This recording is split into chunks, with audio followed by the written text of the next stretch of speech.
Peace be with you. My name is Alan Kiesler, and we are continuing our class on Sri ISOPANISAD. Today we have come to mantra number 12.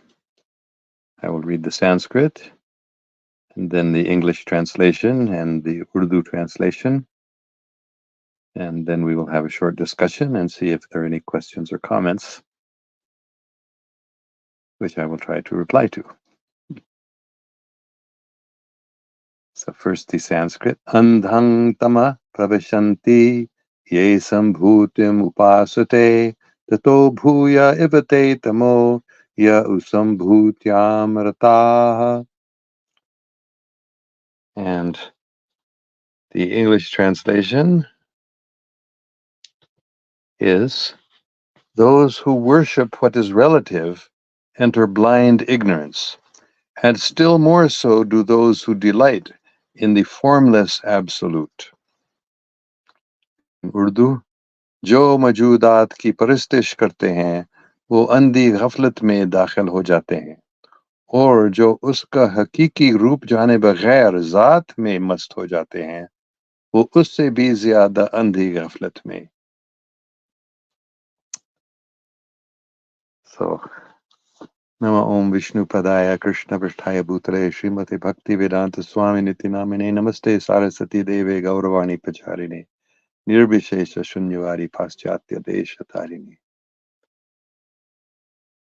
Andhang Tama Pravashanti Ye Sambhutim Upasate Tato Bhuya Evate Tamo Ya Usambhutyam Rata.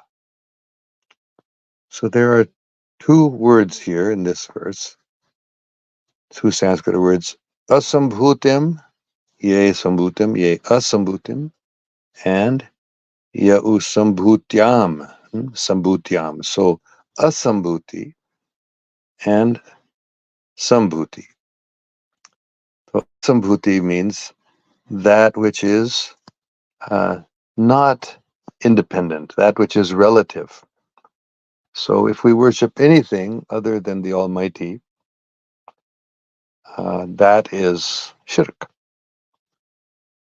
And the result of that is entering into darkest ignorance. However, and this is a little difficult to understand at first, it may seem, what this verse says is even worse. Tatabhuya, even more than that, even more than those who worship what is relative, those who worship the sambhuti is the absolute, but who understand it imperfectly, who actually understand it wrongly, we should say, they are even worse than those who worship what is relative. So how is this possible? So the explanation is that which is absolute has different aspects. And if we think that the lower aspect is everything, then it is even harder to come to the truth of the absolute and to understand the right way to worship the absolute. Because we may think, oh, we know so much. So this in fact happens. When people, including Sufis, when they gain a partial understanding of the absolute truth, without really understanding its true nature, its true form, I should say his true form, because God is a person. God is not just an impersonal force.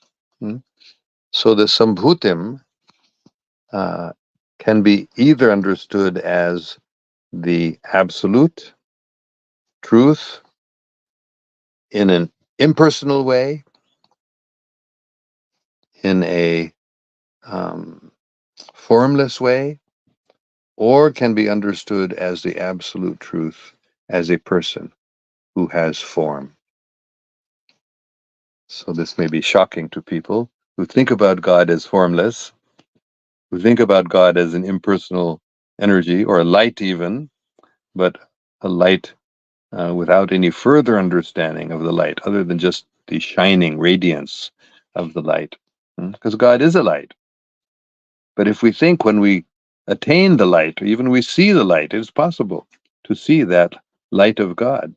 If when one sees the light of God, one thinks, now I've seen God, now I know everything about God, now I have reached the final stage, those people are destined for an even worse result than those who are ignorant of the absolute and focus their attention on what is temporary, what is relative.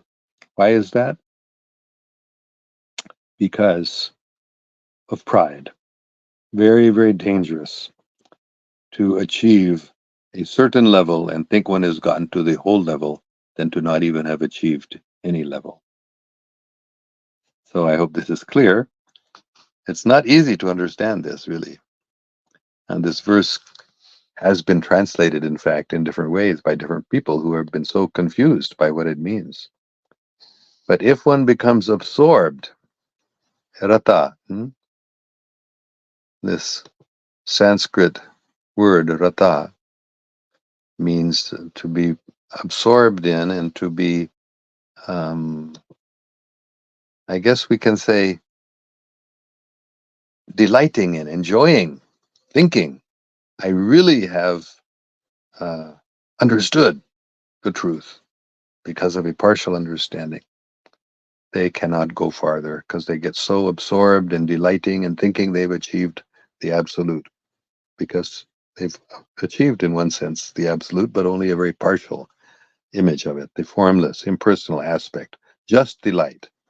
But delight, as the Holy Quran says in the famous Nur verse, the light is not only a light, it is also a lamp within a niche.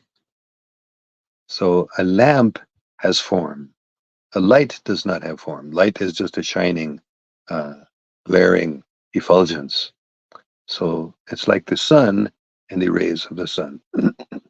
If we don't actually see the sun, and if we don't actually understand the source of the sunlight, and we think the sun is everything without understanding the personality behind the sun or within the sun, that is the supreme absolute personality of Godhead, who has form, then we will be deprived from attaining that. So that's even worse if one attains a certain knowledge of the absolute and thinks, now I've understood it all. Better to be ignorant and be somewhat aware of one's ignorance than to have some knowledge and think I've got all knowledge.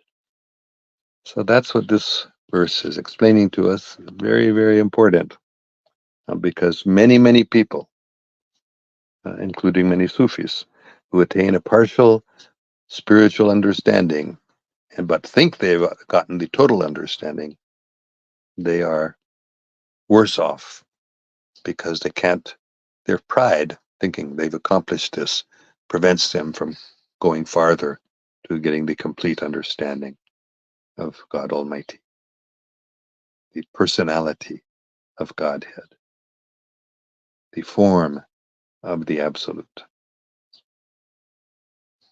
All right, that's all the comments we have. That's all I've said. There's no comments yet. So we will wait for a minute. I will reread the Sanskrit and the English translation and the Urdu. And if anybody has a comment or question, I'll then try to address it. Andhang tamah pravishanti ye asambhutim upasate tato bhuya ivate tamo ya u sambhutyam rata.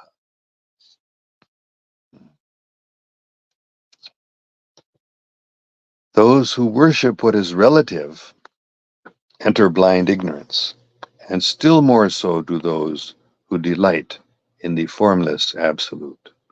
जो maujoodat की parastish करते हैं वो अंधी ghaflat में dakhil हो जाते हैं, और जो उसका हकीकी रूप जाने baghair Zaat में mast हो जाते हैं वो उससे भी zyada andhi ghaflat में. All right. No comments yet. So we will end now. And I hope those who hear this, Ishopanishad is quite astonishing. Some of these ideas are quite unexpected by many people. But we may pray for understanding so that we can attain the highest complete knowledge of the Absolute and not get bewildered by those who teach a partial understanding of the truth, which makes it harder for us, or almost impossible in some cases, to understand a fuller or complete understanding of the Absolute. Thank you all very much. May God protect us all.